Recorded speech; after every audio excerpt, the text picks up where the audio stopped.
Vamos a iniciar entonces este bloque de lo que sí es la mortificación del pecado. Entonces ahora viene la explicación positiva, ya vimos la negativa, para no confundir los sustitutos de la mortificación del pecado.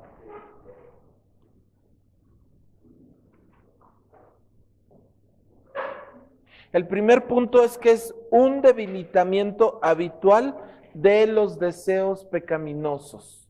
Repito, un debilitamiento habitual de los deseos pecaminosos. Debilitamiento habitual de los deseos pecaminosos. ¿Se fijan qué relevancia cobra la palabra habitual? Habitual, ¿qué quiere decir? Que es algo constante, que es una práctica, que es un hábito, que es algo que no es ocasional, que no es temporal, que no es pasajero. ¿Qué ejemplo mejor podríamos dar que cuántos comen de manera habitual? Así debe ser la mortificación del pecado, habitual. O sea, sí pueden llegarse a saltar comidas, pueden llegar a ayunar, pueden llegar, pero si no hay una ingesta de alimentos habitual que sucede, pues nos morimos, ¿no? O sea, no hay un sustituto para conservar la vida.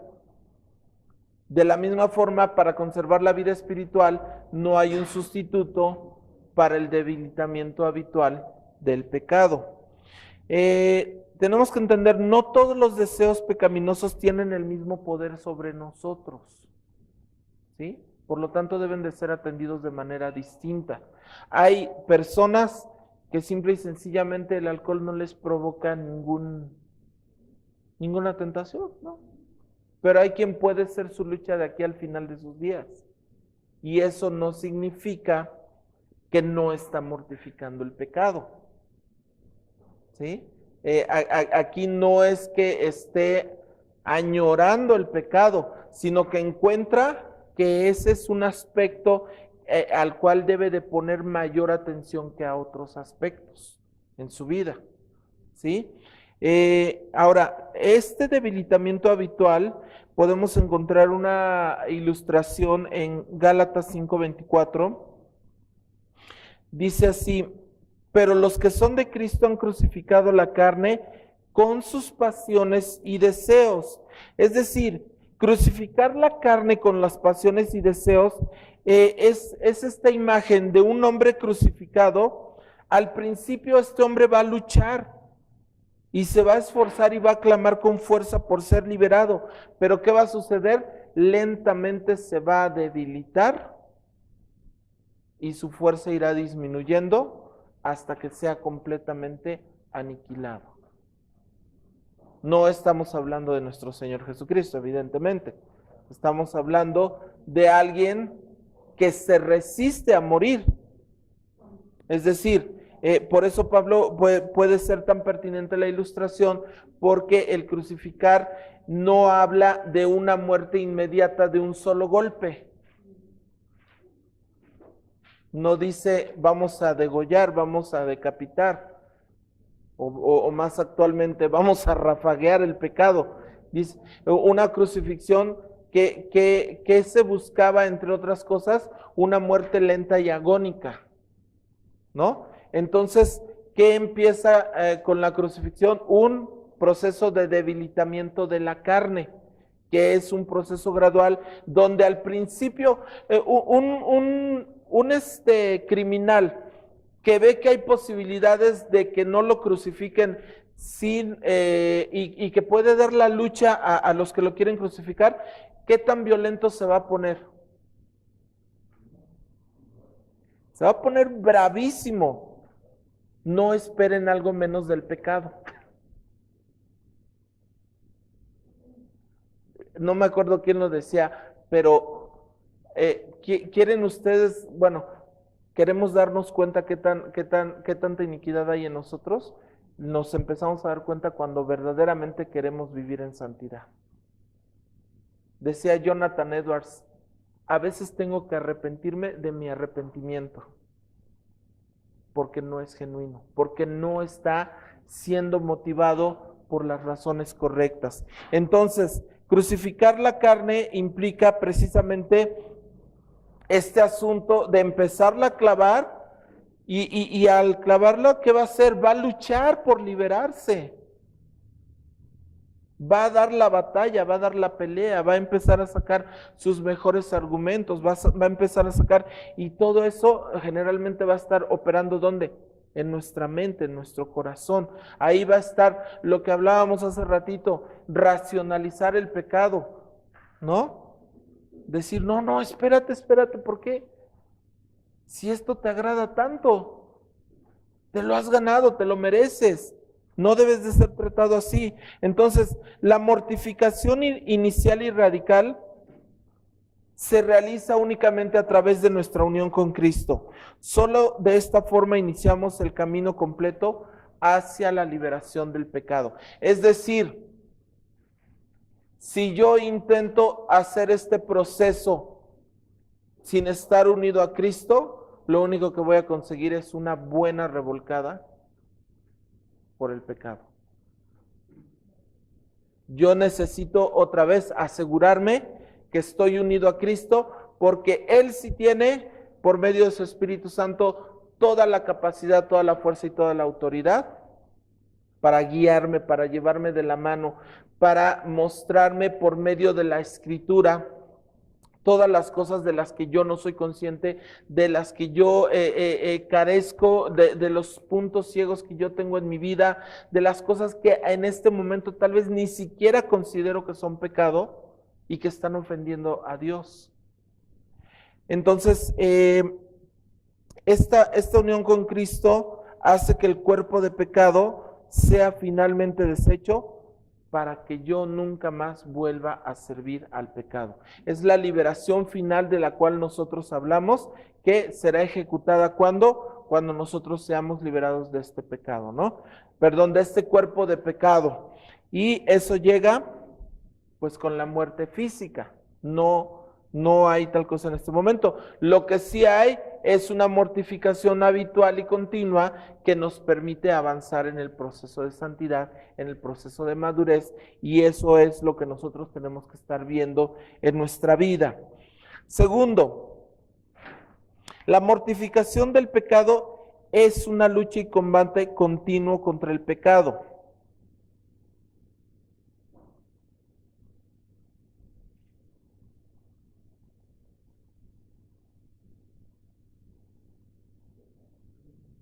Una lucha y combate continuo contra el pecado.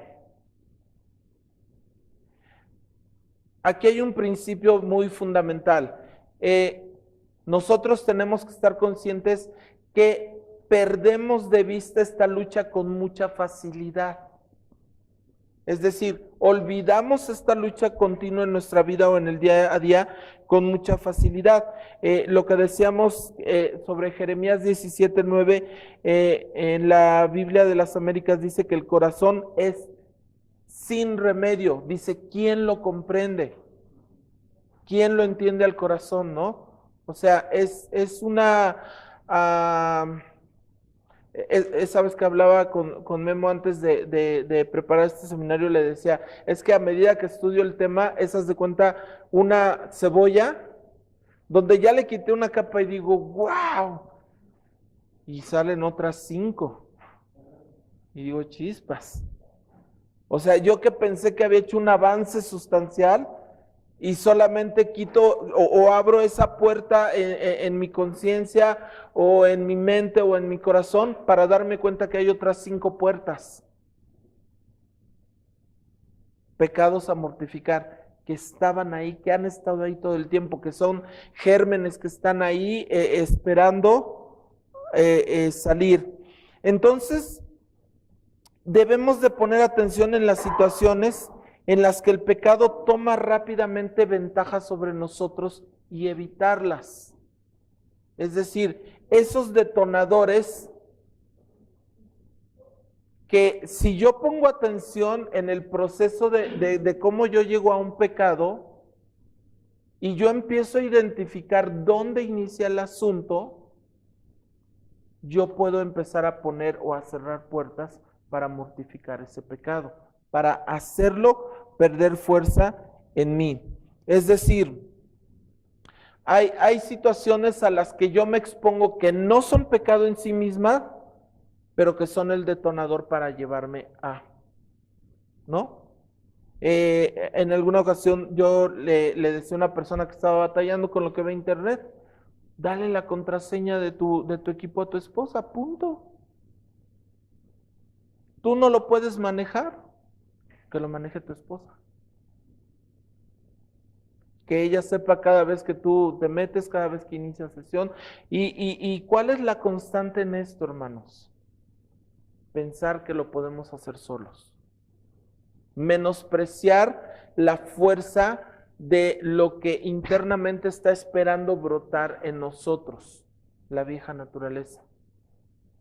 Cuando nosotros menospreciamos eso, es que nosotros ya llevamos todas las de perder. Les decía yo, los grandes hombres de Dios, ¿por qué han caído? Porque no le daban cuentas ya a nadie. Estaban confiados, ¿no? Estaban diciendo, si yo me paro frente a una multitud y Dios hace milagros y la gente es bendecida, ¿yo que voy a caer? Ya eres el candidato. Y es más, ya estás al borde del precipicio. Ya es cuestión de un mal paso para que te des una caída impresionante. ¿Por qué? Se menospreció la fuerza del germen que está dentro, ¿no? Entonces, cuando empezamos a poner atención a esto, agudizamos nuestro entendimiento para detectar estas sutilezas y frustrar los planes en cuanto son detectados. Es decir, ustedes pueden ver en su vida que hay patrones que los llevan a un enojo continuo, por ejemplo, o los llevan ¿qué los lleva, qué nos puede estar llevando a mentir, ¿no? ¿Qué nos puede estar llevando a reaccionar desmedidamente? ¿Qué nos puede estar llevando a la ira? ¿Qué nos puede estar llevando a ciertos pecados que incluso ya mentalmente decimos, está totalmente justificado que yo reaccione de esa forma? No es cierto. No es el carácter de Cristo. No glorifica a Dios. Y si ese es el pensamiento en este momento, es que ya está endurecida la conciencia para tratar con ese pecado. Y como ya vimos, si ya está endurecida la conciencia para tratar con el pecado de la ira o del enojo, lo que va a suceder es que yo voy en camino de la violencia física, por ejemplo, o de un homicidio. Y uno dice, ¿yo? ¿Saben cuánta gente allá en México se baja y se da de golpes porque no le dieron el paso?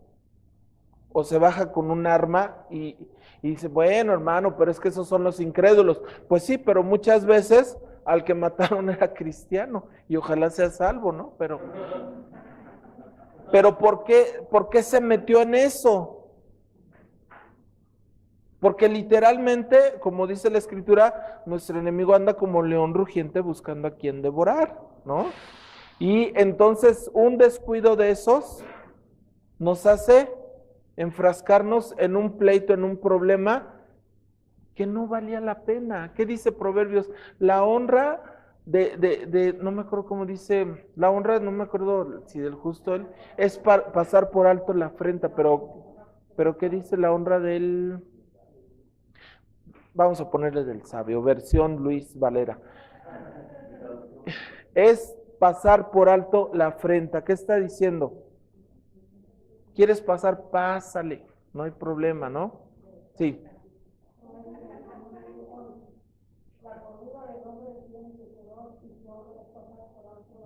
Ahí está.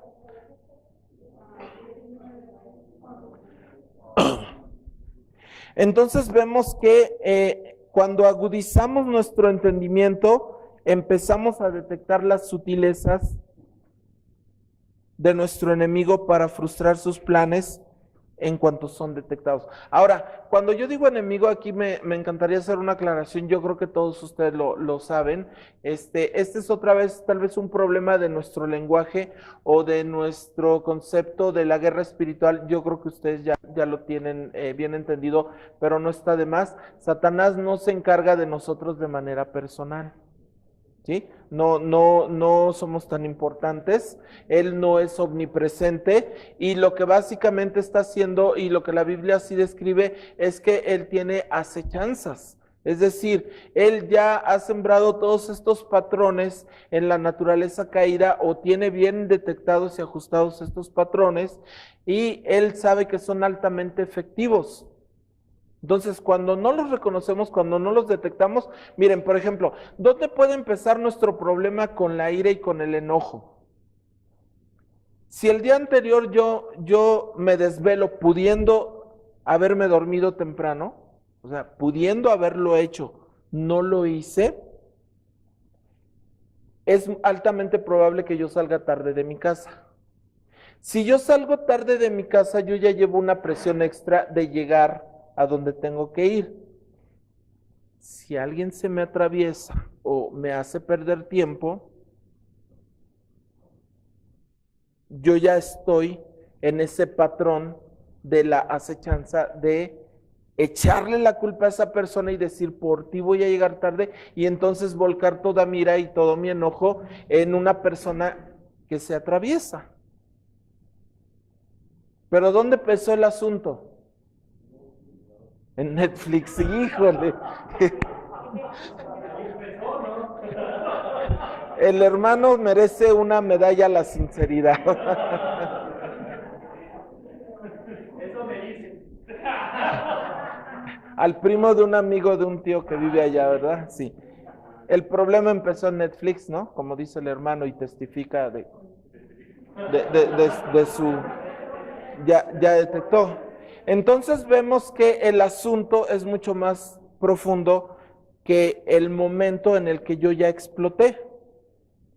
Es todo un proceso que viene con varios pasos anteriores que si yo no los estoy detectando, y lo mismo pasa, por ejemplo, el domingo, ¿no?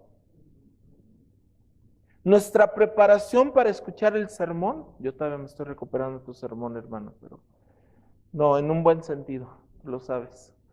Nuestra preparación para el sermón comienza desde el sábado. Me gusta como lo dice John Piper. Durante el sermón, tu pastor no es el único que debe de estar trabajando duramente. Porque lo contrario es un menosprecio a la palabra de Dios. Y eso también es pecado. Entonces, no es tan sencillo como parece. ¿Ven ustedes las acechanzas? O sea, empiezan con mucha anterioridad. Agudizamos nuestro entendimiento para detectar estas sutilezas y entonces las podemos empezar a controlar. Ahora, si ya me desvelé estudiando teología sistemática, claro, estudiando el amileniarismo, el posmileniarismo, para dar razón de nuestra fe, asumo las consecuencias, ¿no?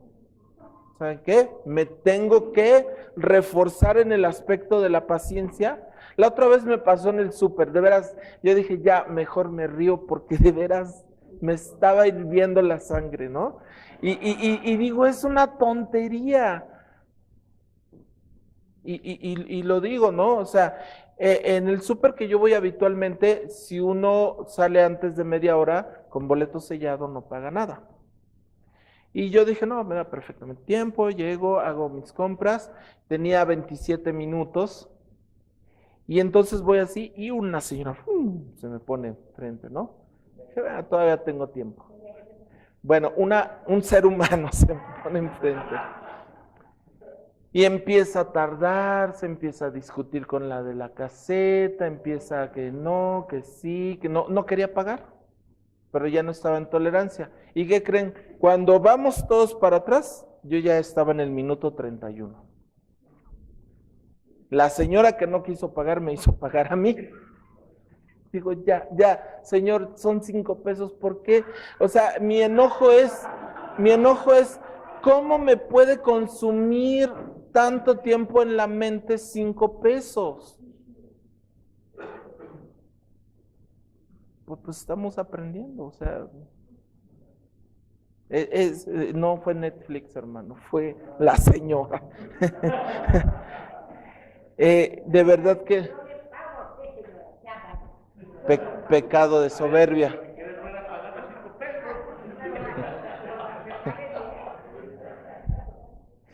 Entonces, detectamos esas sutilezas y podemos empezar a ser más efectivos en mortificar esos pecados. ¿De qué me tuve que arrepentir?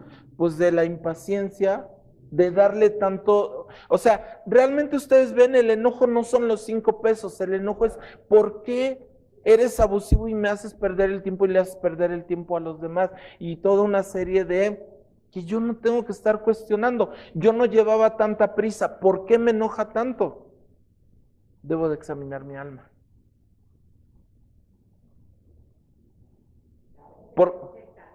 Pues no, definitivamente no.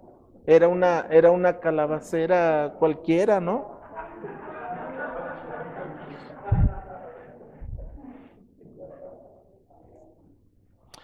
Entonces, aquí tenemos que evitar un falso sentido de seguridad, pensando que si nuestros deseos pecaminosos están adormecidos por un tiempo, entonces ya están muertos, porque están esperando la ocasión para brincar.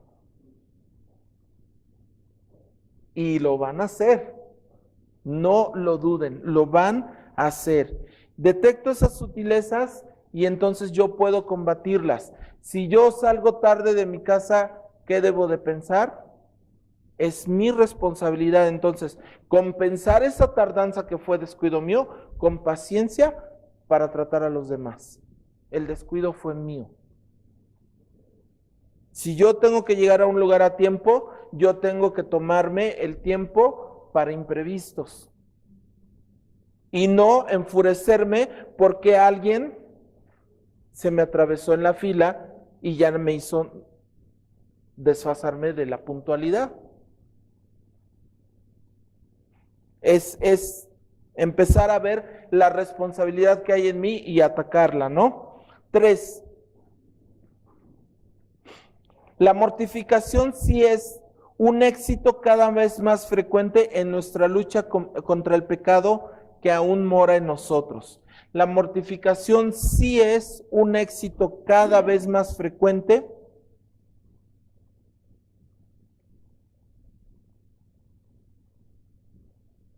en nuestra lucha contra el pecado que aún mora en nosotros.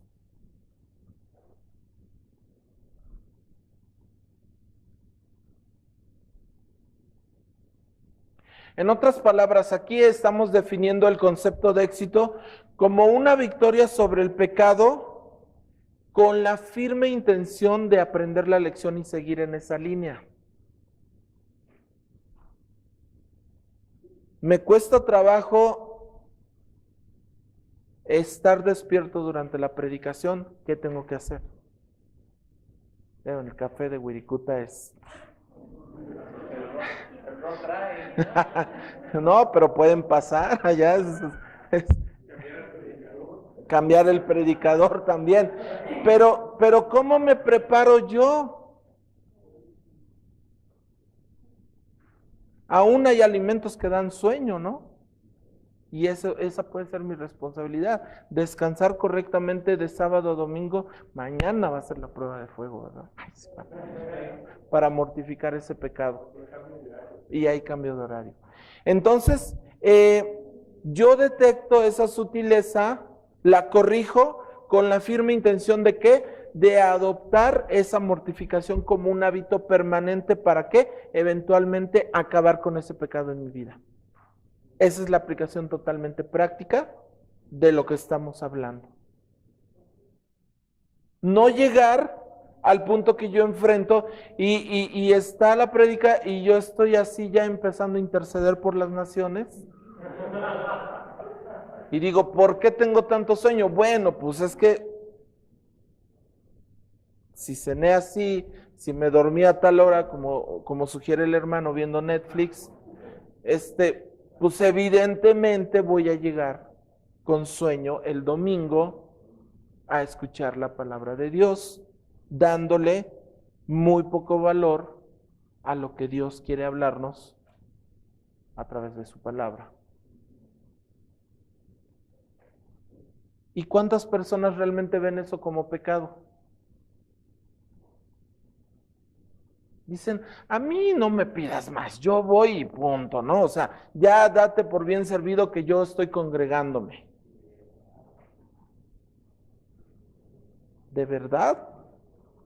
O sea, ¿ven ustedes el aspecto de fondo, el menosprecio a la palabra de Dios?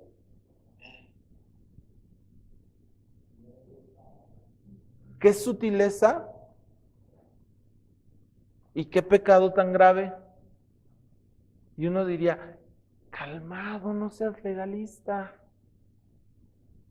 Es el valor que le damos a las cosas.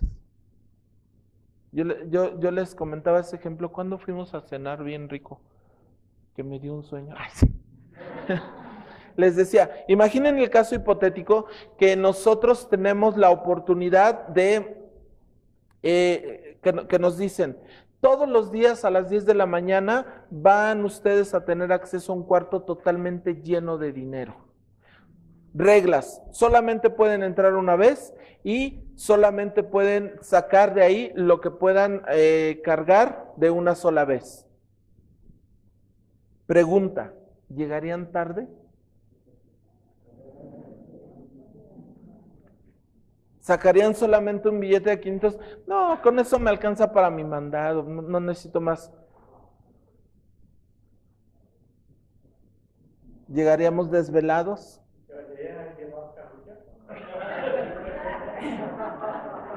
Es lo que puedan cargar sus brazos.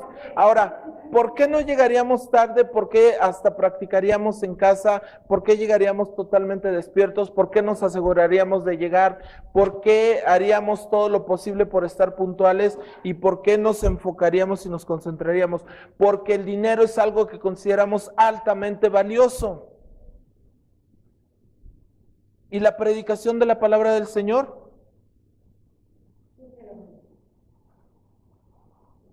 Espero que no.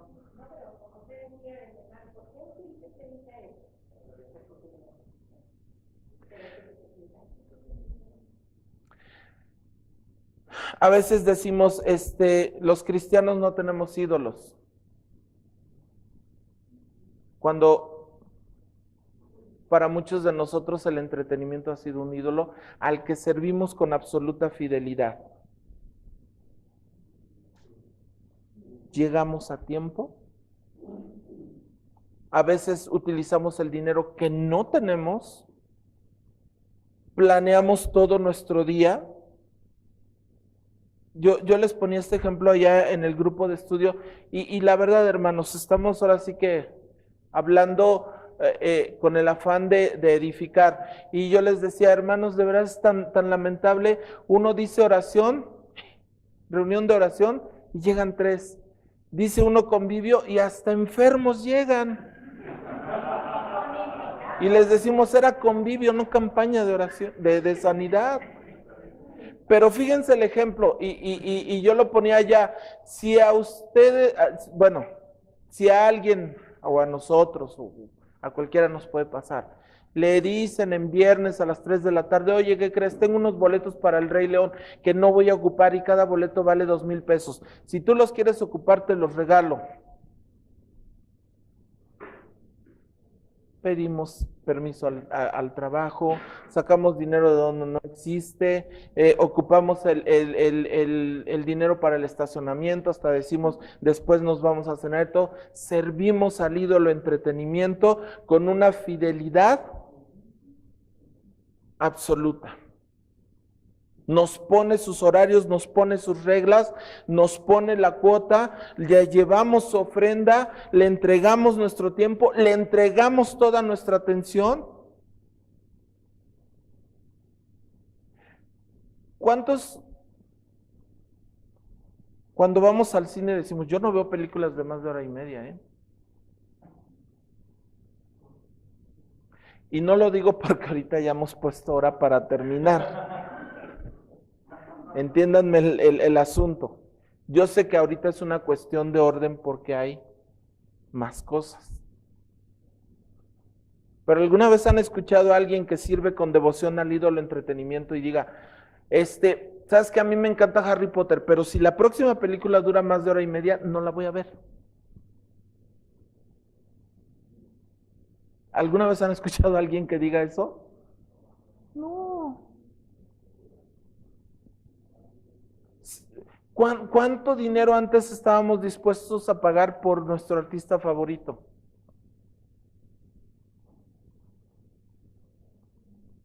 Pero para las misiones, híjole, hermano, esta quincena me agarras bien apretado. Va a venir fulanito y la preventa es nada más tal día. Sácate la tarjeta. Servimos con una absoluta fidelidad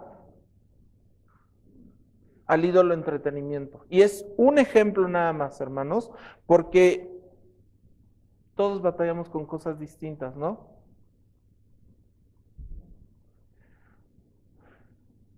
Cuando debilitamos la raíz de tal forma que ya no nos impide el cumplimiento de nuestro deber, verdaderamente estamos mortificando al pecado.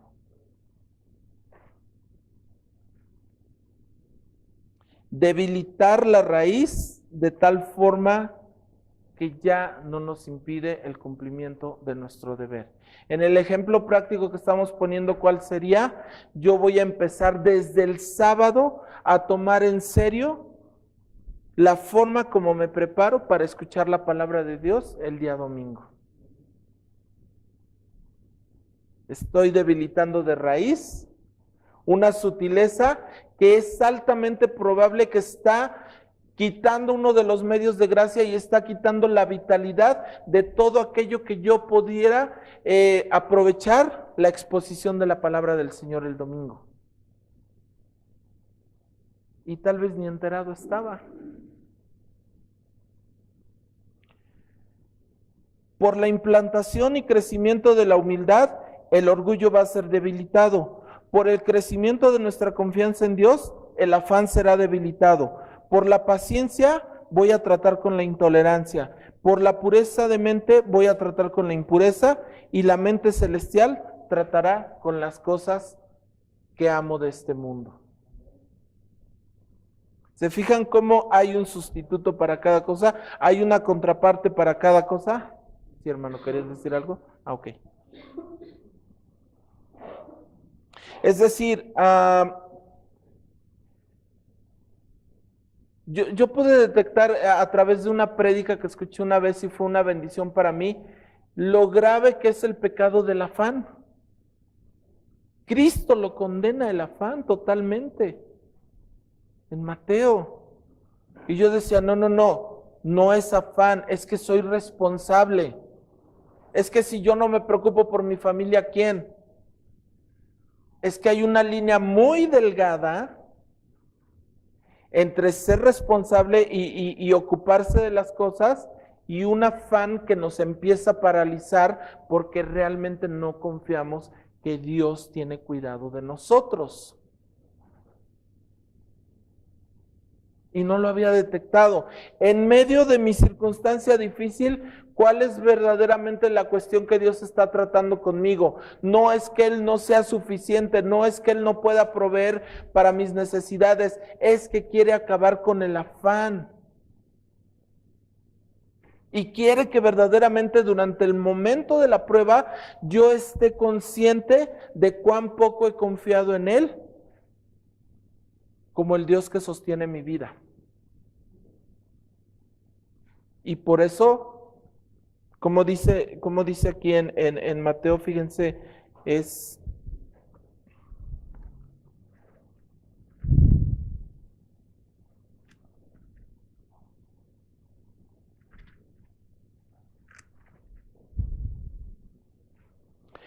Mateo 6:25, por tanto os digo, no os afanéis por vuestra vida, qué habéis de comer o qué habéis de beber, ni por vuestro cuerpo, qué habéis de vestir. ¿No es la vida más que el alimento y el cuerpo más que el vestido?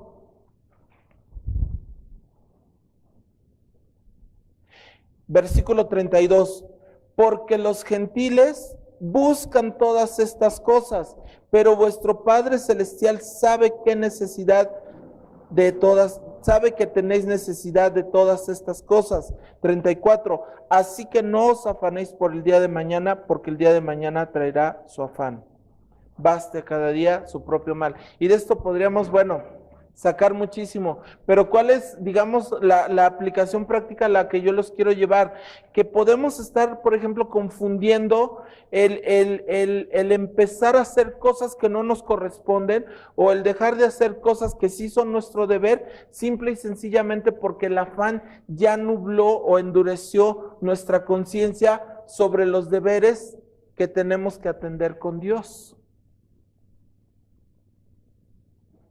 Una persona muy cercana de la familia dice, chin, es que el trabajo que Dios me dio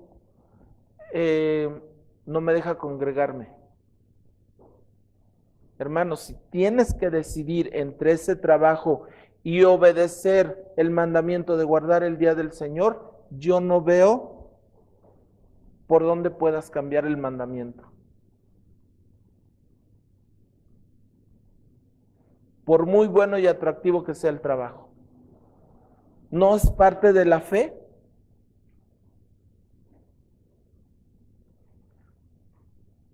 Pero ya se racionalizó el pecado. Ya se enraizó y ya nos endureció. Y entonces, ¿cuáles son los argumentos? Esta oportunidad no la puedo perder. Es muy bueno el sueldo. Si yo renuncio a esto, ¿cuánto tiempo me voy a tardar en encontrar? Si yo renuncio a esto, todo lo que implica. En otras palabras, ¿qué estamos diciendo?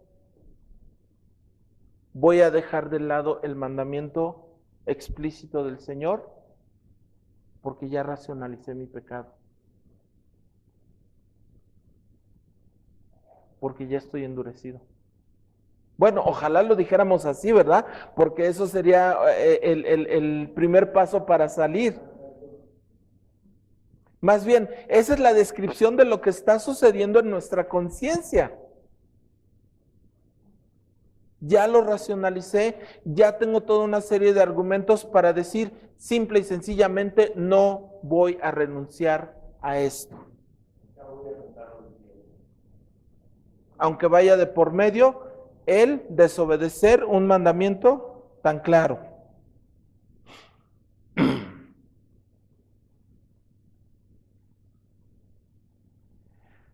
El verdadero hijo amante de Dios, aunque sabe que el pecado está ahí, odia ese pecado, es dolor y miseria para él, y nunca convierte la corrupción de su corazón en una excusa para la corrupción de su vida. Nunca argumenta la depravación de su naturaleza como una apología para la depravación de su conducta. Cito Spurgeon. Es decir, el argumento inicial de la racionalización del pecado en lenguaje coloquial es decir, pues así somos.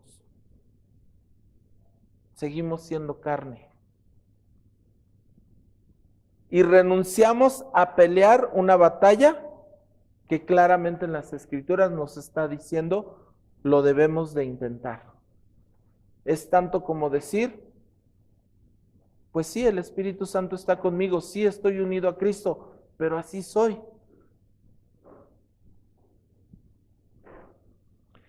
Simple y sencillamente es un argumento más falso, un engaño más, donde el pecado lo único que va a conseguir es fortalecerse, enraizarse más y seguir creciendo para dar otro tipo de frutos. Recuerdan que decíamos un principio de esto es, la falta de mortificación nos va a llevar a pecados dominantes. Porque aquel que ya comprometió el día del Señor por su trabajo, ¿realmente qué está detrás de eso? Codicia, amor al mundo. Y entonces, ¿cuál es el siguiente paso? desligarse por completo de la comunión con los santos, desligarse por completo de su servicio a la iglesia. ¿Por qué? Porque ahorita soy productivo, porque tengo esto y aquello. El endurecimiento gradual nos lleva entonces a pecados dominantes que eventualmente pueden terminar en un endurecimiento definitivo. Si yo no trato con el pecado en cuanto lo detecto, cada segundo que pasa se fortalece. Vamos bueno, estos son 3 aspectos, ¿no? De lo que sí es la mortificación. Ahora vamos a ver los aspectos prácticos, que creo que ya dimos varios ejemplos, pero con esto vamos a cerrar. Son 8 aspectos prácticos.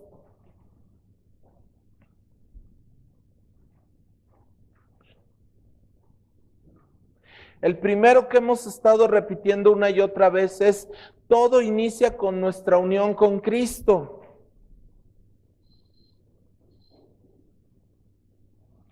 Todo inicia con nuestra unión con Cristo. Si yo no estoy unido a Cristo, es inútil, y entonces mi primer deber es arrepentimiento.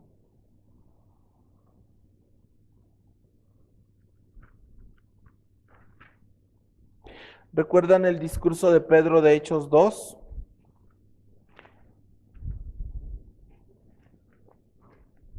Voy a leer el versículo 37. Dice aquí: al oír esto, es decir, la multitud a la que le estaba hablando, se compungieron de corazón y dijeron a Pedro y a los otros apóstoles: varones hermanos, ¿qué haremos? Pedro les dijo: arrepentíos. No los mandó a mortificar su pecado. ¿Cuál es el primer paso? Asegurarme de mi unión con Cristo. ¿Cómo me aseguro de esa unión con Cristo? Porque por primera vez yo empiezo a entender el Evangelio y yo veo una clara necesidad de arrepentirme para depositar toda mi fe en Cristo por medio de la obra del Espíritu Santo. Segundo, solo se puede mortificar el pecado a menos que con sinceridad y diligencia nos propongamos tratar con todos los pecados, con cada pecado.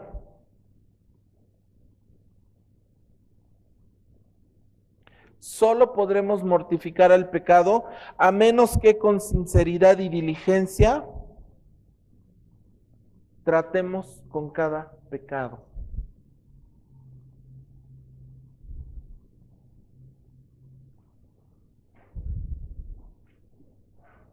¿Cuál es la tentación aquí? Que nosotros podemos identificar los pecados que nos están robando la paz o los pecados que están afectando nuestro bienestar y van a ser los que primero queremos atender. Pero no tenemos la intención de atenderlos todos. Exactamente, ¿no? Podemos estar descuidando otros pecados porque no aborrecemos al pecado por lo que representa, sino por cómo lo percibimos, cómo nos afecta. Es decir, yo me vuelvo selectivo para atacar el pecado en mi vida y el criterio es cuáles son los que más están afectando mi bienestar, no cuáles son los que ofenden a Dios, pues son todos. Por lo tanto, ¿cuáles debo de atacar? Pues todos. La otra opción es domesticar el pecado. Es decir, pensar que un animal que no es domesticable puede llegar a serlo. ¿Cuántas veces no ha sucedido este asunto que ustedes pueden ver a un cachorrito de león o de tigre, y ay, cuando lo ven chiquito y la gente juega y dice, ay, mira qué bonito y todo, y va creciendo, y muchos que se han confiado o incluso los domadores dicen, no, lo tengo bajo control, ¿no? Y ahora cuántos videos hay de que basta un segundo que algo detona el instinto del animal y en segundos puede destrozar a su domador. Ese es un retrato de consentir y dejar crecer el pecado en nuestra vida. Pueden bastar unos segundos para tener una consecuencia definitiva. Y no estoy hablando necesariamente de perder la salvación, ¿eh? Bueno, no estoy hablando de apartarnos del Evangelio. No estoy hablando, ustedes me entienden en qué sentido estoy corrigiendo la expresión, ¿no?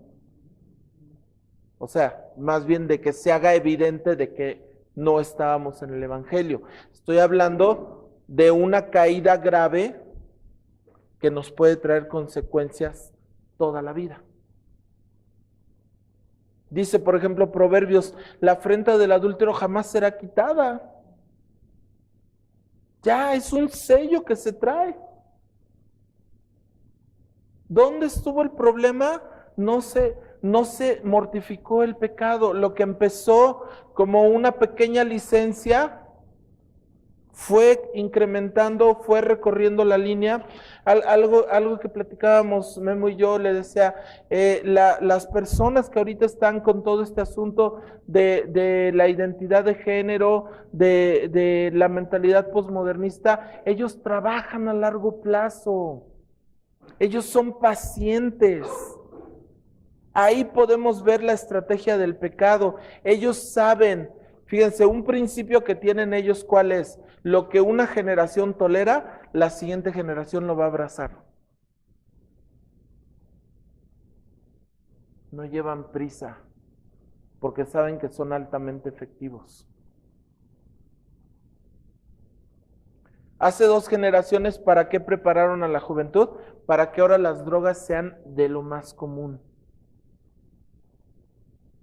Esta generación pasada, ¿para qué se preparó? Para la homosexualidad. Ahora la homosexualidad se volvió aspiracional, ¿no? Antes, hace 30 o 40 años, ¿había homosexuales? Sí, pero la condena social era muy alta. Ahora sale una persona del closet y parece que inventó una vacuna y todo el mundo felicitándolo, ¿no? Qué bueno que te liberaste. Qué bueno que rompió. No, es una maravilla, o sea, casi gracias a Dios, ¿verdad? Iba a decir. Bueno, hay gente que está tan extraviada en este asunto que así lo ve, ¿no? ¿Cuál es el siguiente paso de esta agenda? La pedofilia, legalizarla. Ya están los argumentos ahí, ya están diciendo que si yo le niego el derecho a un menor de tener relaciones, yo estoy coartando su sexualidad. ¿Por qué? Porque si son consentidas, yo como padre, ¿quién soy para negarle eso? Ya está en puerta, ya está la semilla, ya está empezando a dejar de ser aborrecible para una gran cantidad de personas que se sienten muy liberales y que ya están empezando a trabajar el argumento en la mente. Bueno, es que hay niños muy precoces. Pues es que si todo el tiempo la cultura es hipersexualizada, pues ¿cómo no van a ser precoces? ¿Qué están haciendo? Están adelantando esa etapa. ¿Para qué? Para que haya una hipersexualidad y entonces va a haber un deseo adelantado irrefrenable y entonces ellos mismos lo van a empezar a pedir. Por otro lado, se vienen cocinando leyes, legislaciones en países que están muy avanzados con este tema, en gente que está muy interesada en este tema, que no necesariamente tiene gusto por esas prácticas, pero que está totalmente interesado en romper los esquemas tradicionales de la familia porque es aborrecedora de la ley de Dios. Ese es el objetivo de fondo. Ni siquiera es la perversión por sí misma, es un aborrecimiento por la ley de Dios.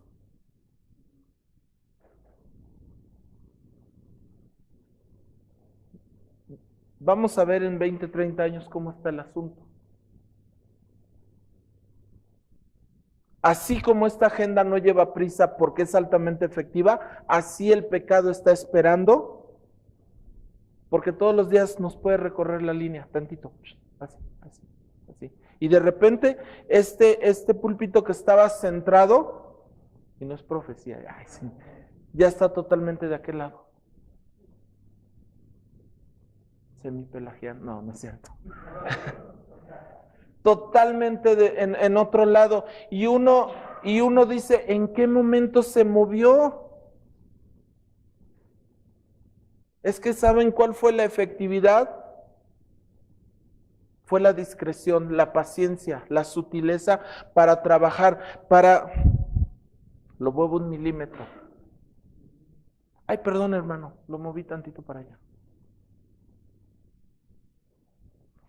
Y es altamente efectivo. ¿Qué hace el pecado? Es exactamente lo mismo. Si no atendemos todos los pecados, vamos a tener la tentación de atender a aquellos que están impactando directamente nuestro bienestar. Miren, un ejemplo de esto es precisamente cuando yo estoy refrenándome de pecar porque las consecuencias son muy altas. Eso no es mortificar el pecado. Eso es tener el deseo en el corazón y simplemente por medios carnales hacer un razonamiento de decir, es mal negocio. Pero ¿saben qué? Ese pecado puede estar esperando la oportunidad para brincar y hacer el mal negocio. 3. Necesitamos un diagnóstico cuidadoso. Todos los buenos doctores hacen una revisión cuidadosa de su paciente antes de iniciar un tratamiento. Es decir, ¿cuántas veces se ha agravado una enfermedad o se ha vuelto mucho más complicada porque hubo un mal diagnóstico o se estaban tratando otras causas, ¿no? Yo veo seguido que familiares o amigos dicen, es que no le dan, es que tiene estos síntomas y todo, y de repente, ¿verdad? Dan con el doctor y dicen, no, es que nunca te hicieron este estudio, nunca te checaron esto, y estaban atendiendo otros síntomas, otras causas. Ahí es donde nos gusta acudir al experto. ¿Quién es el experto para esto? El Espíritu Santo, que nos va a estar hablando por medio de su palabra y nos va a estar llevando a las profundidades de esas raíces, donde vamos a poder tener un correcto diagnóstico de la soberbia, de la incredulidad, de la autosuficiencia, de la autojustificación. Y entonces no saben, hermanos, la bendición que es cuando yo puedo identificar ya un pecado en mi vida, pero puedo ver la conexión con la raíz. Es una maravilla. Porque entonces ahora sí yo estoy identificando con un diagnóstico correcto dónde está verdaderamente mi problema. ¿Por qué me enoja que alguien me haga retrasarme? Es soberbia, porque yo me considero superior a esa persona. No es el tiempo, no es el dinero. Es el concepto que yo tengo de mí mismo y que tengo de los demás. Ninguno tenga más alto concepto de sí que el que debe de tener. Someteos los unos a los otros como superiores. Pero hay que llegar a la raíz. Y entonces cambia todo el asunto en nuestra mente y en nuestro entendimiento de cómo vamos a atacar ese problema. Porque entonces cuando yo llego a la raíz, yo soy avergonzado y digo, Señor, perdóname porque lo que está sucediendo aquí no es un retraso de minutos, es que yo sigo siendo un soberbio.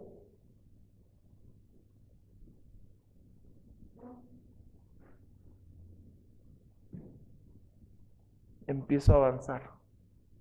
Ahora sí, en la mortificación del pecado. Cuando yo tengo un buen diagnóstico, yo me puedo dar cuenta que puedo haber corrompido la conciencia a tal punto que he estado viviendo un deseo pecaminoso sin oponer ningún tipo de resistencia. ¿Por qué? Porque ni siquiera lo tenía identificado. Y yo digo, ¿por qué me enoja tanto una cosa que es una tontería? Tengo que ir a la raíz. No sé si a ustedes les pasa, pero hay cosas que nos hacen explotar y a los 2 minutos decimos, ¿cómo es posible que me enoje yo por esto? ¿Cuál es la raíz? Proverbios, híjole, está mal la cita porque no existe el 34, pero a ver si me ayudan.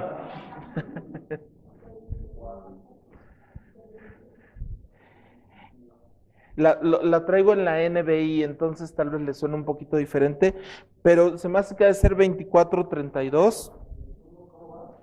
Enséñame lo que no alcanzo a percibir. Ah, no, es Job, perdón. Yo apunté aquí mal el. Enséñame lo que no alcanzo a percibir. Si he cometido algo malo, no volveré a hacerlo. Me gustó la NBI porque en la Reina Valera y en otras este versículo viene unido a los anteriores como un cuestionamiento y aquí viene como una afirmación.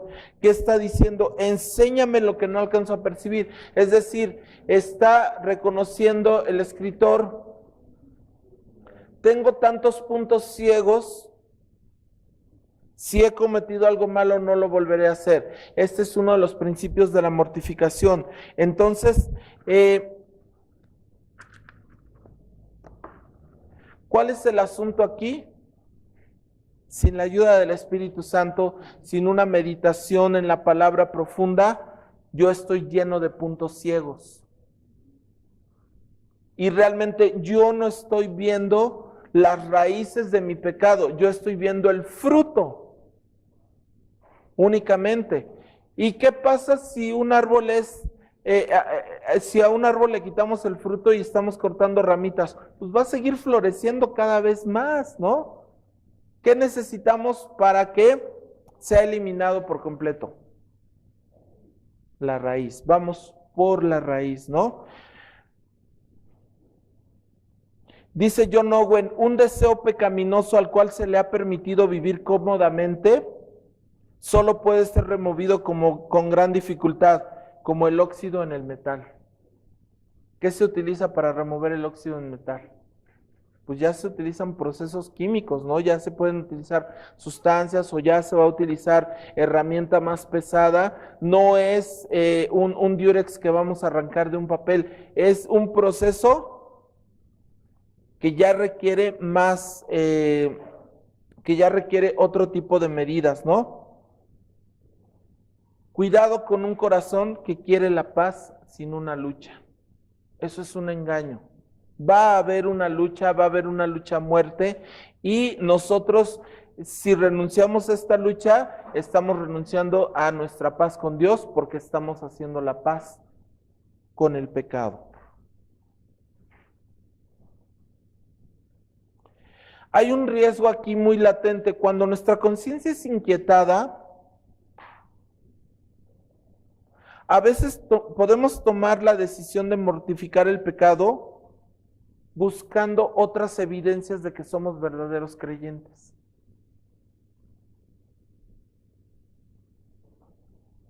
Yo me acuerdo mucho de una persona muy cercana.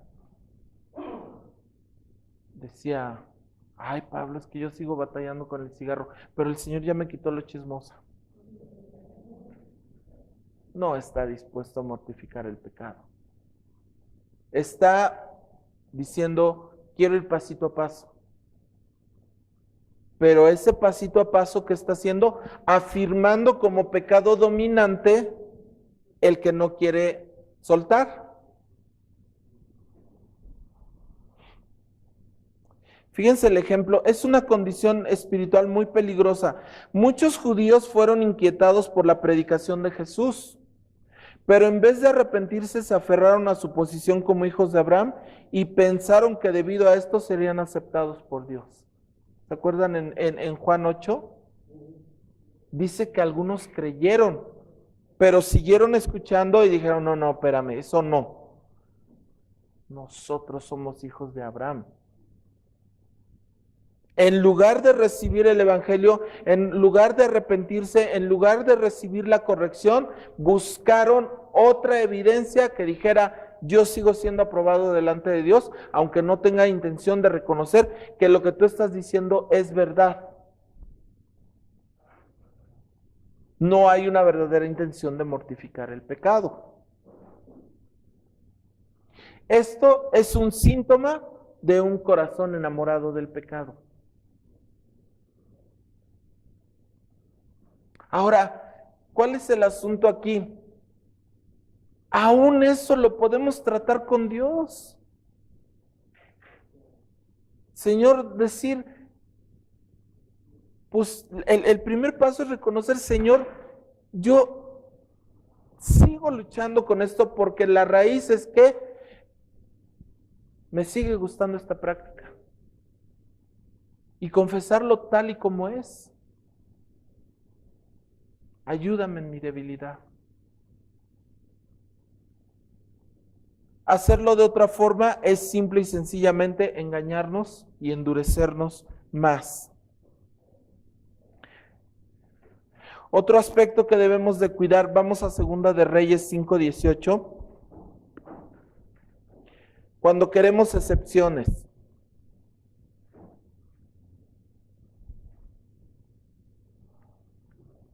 Fíjense el ejemplo de Naamán. ¿Se acuerdan Naamán que es sanado de lepra y es un personaje prominente, es general del ejército del rey de Siria? Y vean el 5:18.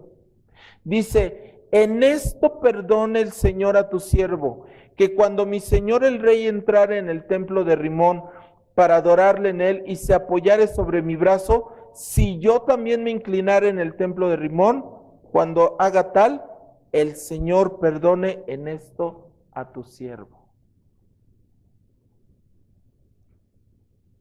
Cuidado con evitar la mortificación del pecado apelando a la gracia y a la misericordia para hacer una excepción. ¿Qué estaba diciendo Naamán en otras palabras? Yo ya entendí, yo ya sé que Jehová es el Dios verdadero, yo ya sé que Él es el único Dios, yo ya vi su poder, pero ¿qué crees? Cuando el rey venga y entremos ahí a adorar al ídolo, pues yo no le puedo decir que no. Y si él se apoya, pues yo también me voy a tener que inclinar. ¿Estaba consciente de que era pecado, sí o no?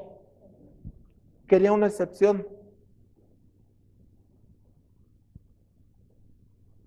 Cuidado con querer negociar cosas que Dios claramente nos ha prohibido. Otra variante de la racionalización del pecado en nuestra vida. Decir, estoy 99% bien, pero esto es más fuerte que yo. Es tanto como decir, Espíritu Santo, esto yo lo trato solo. Este es mi cuarto privado, ¿no? Aquí no entren porque no les va a gustar lo que van a encontrar. No puedo yo hacer excepciones. De hecho, eso que yo estoy pensando que es una excepción debería de ser mi prioridad a mortificar.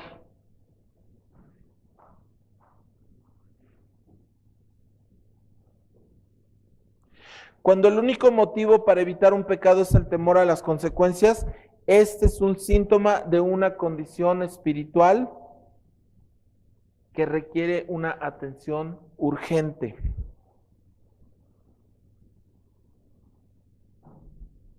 ¿Recuerdan el joven rico? Él también quería una excepción, ¿no? Él quería un trato especial. ¿Por qué razón?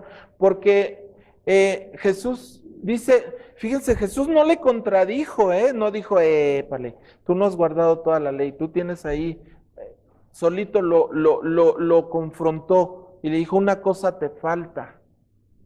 ¿Y qué dice? Él entristecido se fue. Jesús fue tras de él y dijo, espérame, podemos negociarlo. Aquí voy a estar en el mismo lugar. No sé cuánto tiempo quieras perder. ¿Y cuántas veces la vitalidad de nuestra vida espiritual se puede detener precisamente por eso? Porque queremos negociar con Dios algo que no es negociable. Spurgeon decía, no te atrevas a desear algo que no te atreverías a pedir en oración. ¿Quieren un parámetro de qué es pecado? Ahí está. No te atrevas a desear aquello que no te atreverías a pedir en oración.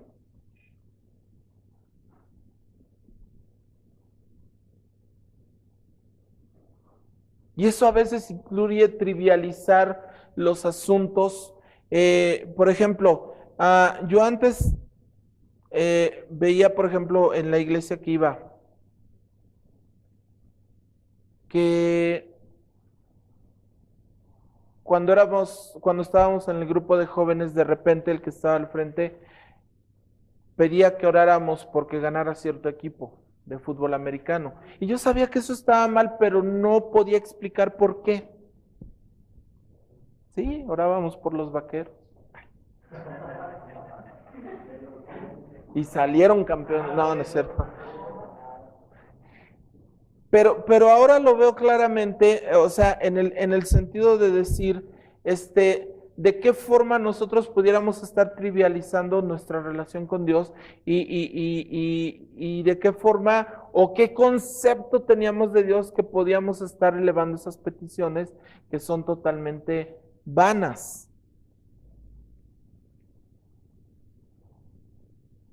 El asunto es que yo empiezo a definir lo que es pecado, yo empiezo a definir lo que es mortificación y entonces yo empiezo a tener más claro de qué forma debería orar y cuán peligrosa es la racionalización del pecado.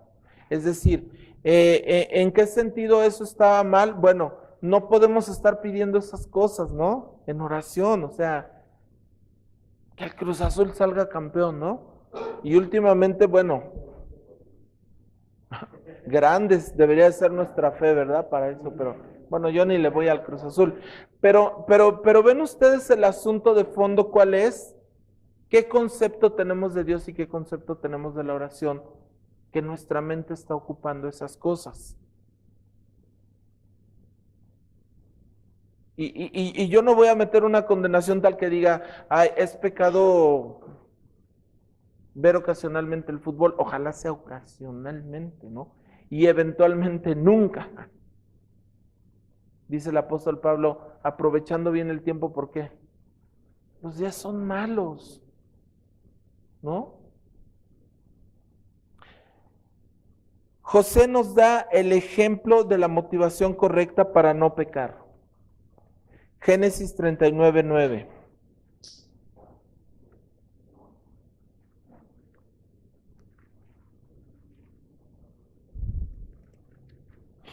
Ustedes conocen el relato. No hay otro mayor que yo en esta casa y ninguna cosa me ha reservado sino a ti, por cuanto tú eres su mujer.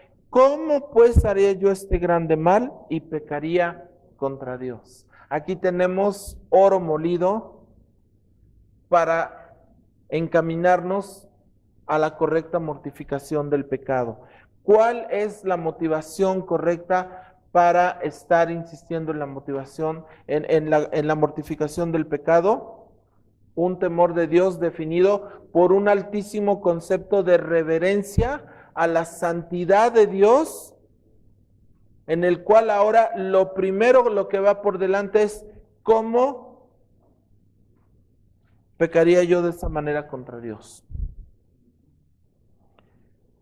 Punto número 4.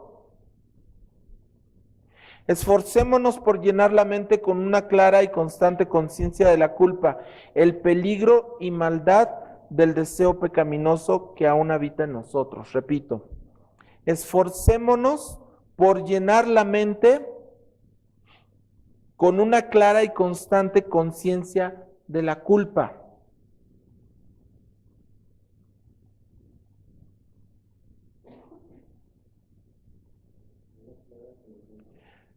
Una clara y constante conciencia de la culpa.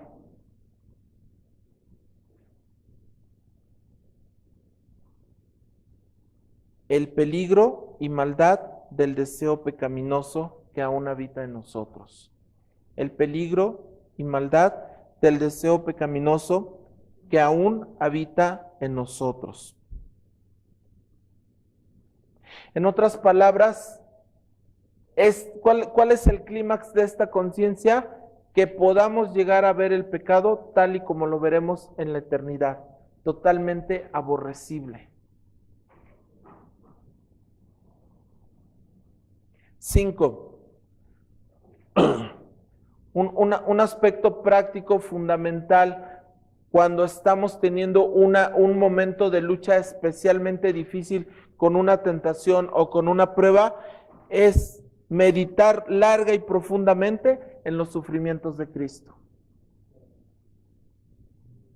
¿Está usted, hermano, estamos experimentando una tentación especialmente complicada? ¿Cuál es un antídoto totalmente práctico? Vamos a meditar larga y profundamente en los sufrimientos de Cristo. Este es un golpe mortal a los deseos pecaminosos. Usted póngase a meditar en el Salmo 22 una hora, desmenúcelo, o escuche la predicación de ayer de nuestro hermano. Y a ver qué tal. A ver cómo regresa la tentación, ¿no? 6. El estudio sistemático y constante de quién es Dios y su ley nos permite tener cada vez una mayor estima por su santidad, pureza y justicia.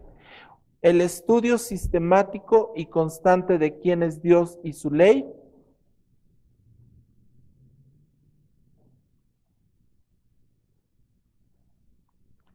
nos permite tener cada vez más una mayor estima por su santidad, pureza y justicia.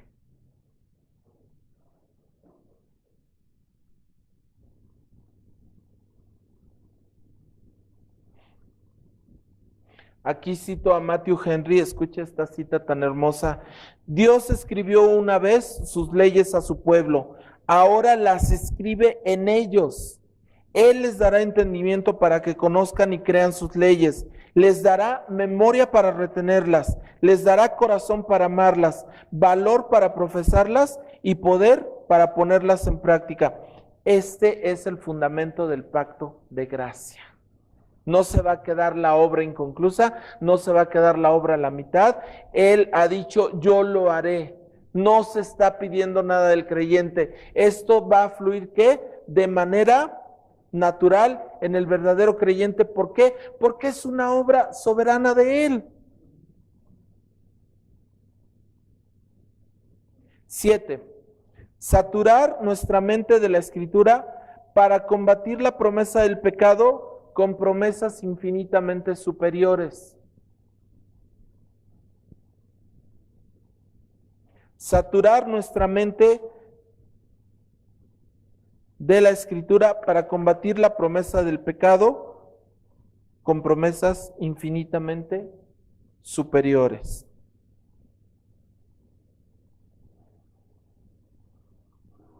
Un ejemplo de esto. Si estoy batallando con lo que veo en internet y estoy batallando con la promesa del pecado, ¿qué promesa puede contrarrestar eso si yo estoy lleno de la Escritura? Bienaventurados los de limpio corazón, porque ellos verán a Dios. Voy a poner en la balanza, ¿qué me está ofreciendo ahorita este pecado? ¿Vale la pena comprometer la pureza del corazón? Bueno, pero ahorita es fácil hacerlo, ¿verdad? El asunto es que si no está saturada nuestra mente de la Escritura, nosotros no podemos echar mano de esas promesas en el momento que las necesitamos. Y punto número 8 y final, este punto me hubiera gustado un poquito más, pero dice 2 Corintios 13:5, no lo busquen, se los leo. Examinarnos a nosotros mismos, poneos a prueba para ver si estáis en la fe, examinaos a vosotros mismos, o no os reconocéis a vosotros mismos de que Jesucristo está en vosotros, a menos de que en verdad no paséis la prueba. ¿Qué está diciendo aquí Pablo? En otras palabras, lo que hemos estado apuntando una y otra vez. Primer asunto que tenemos que examinar y atender, ¿verdaderamente estoy en Cristo? Y si verdaderamente estoy en Cristo, lo segundo es, voy a echar mano de manera natural de los medios de gracia, los principios que hemos estado viendo. ¿Dónde? La meditación de la palabra, entender que el Espíritu Santo es el que me va a garantizar que yo voy a tener una victoria sobre la mortificación del pecado, el atender la exposición de la palabra en la iglesia, el tener una vida de oración, el estar en una continua meditación de la palabra, el tener claro que yo tengo recursos especiales para momentos especiales donde la tentación puede ser mayor y donde yo puedo echar mano de esos recursos. Uno que hablábamos ahorita, ¿verdad? Estoy teniendo una batalla especial, voy inmediatamente a la palabra de Dios, voy a meditar en los sufrimientos de Cristo. No podemos examinarnos de forma provechosa sin un concepto bíblico de qué significa estar en la fe y qué significa estar en Jesucristo. Y no podemos tener esos conceptos presentes si no estamos haciendo un estudio permanente, profundo y sistemático de las Escrituras. O sea, si yo no tengo una vida devocional estable y constante, es imposible que yo mortifique el pecado de una manera efectiva. Termino con esta cita de Richard Baxter. Antes de regresar a dormir, es sabio y necesario revisar las acciones y bendiciones del día que ya va pasando, para que puedas estar agradecido por todas las misericordias especiales y humilde por todos tus pecados. Esto es necesario para que puedas renovar tu arrepentimiento, lo mismo que tu resolución de obedecer, y para que puedas examinarte a ti mismo para ver si tu alma se hizo mejor o peor, si el pecado ha bajado y la gracia ha subido, y si estás mejor preparado para el sufrimiento, la muerte y la eternidad. En palabras de Leonardo Ravenhill, lo que estamos haciendo ahora será nuestro vestido para la eternidad. Vamos a orar. Padre bendito, cuántas gracias te damos por tu palabra, Señor. Ayúdanos, bendito Dios. Ahora más que nunca entendemos nuestra absoluta dependencia de ti para combatir, Señor, esta vieja naturaleza, Señor, para que, Padre, nosotros podamos tomar en serio este asunto del pecado en nuestra vida, Señor. Gracias, Padre, por este tiempo. Yo te ruego que cada uno de mis hermanos pueda meditar en lo que ha escuchado, Señor. Que cada uno de mis hermanos sea diligente, seamos diligentes, Señor, en ir una y otra vez a las Escrituras para meditar en estos asuntos, Señor, para examinarnos, para que con la ayuda de tu precioso Espíritu Santo, Señor, para que con nuestra unión con Cristo, Padre, sea evidente, Padre, que podemos estar avanzando en la mortificación del pecado. Señor, yo te ruego que no seamos oidores olvidadizos, Señor. Ayúdanos, Padre, como siempre lo has hecho en nuestra debilidad, a avanzar hacia la madurez, bendito Dios. Danos esa conciencia de eternidad que tanto necesitamos, Padre. Te lo rogamos en el nombre de Cristo Jesús. Amén.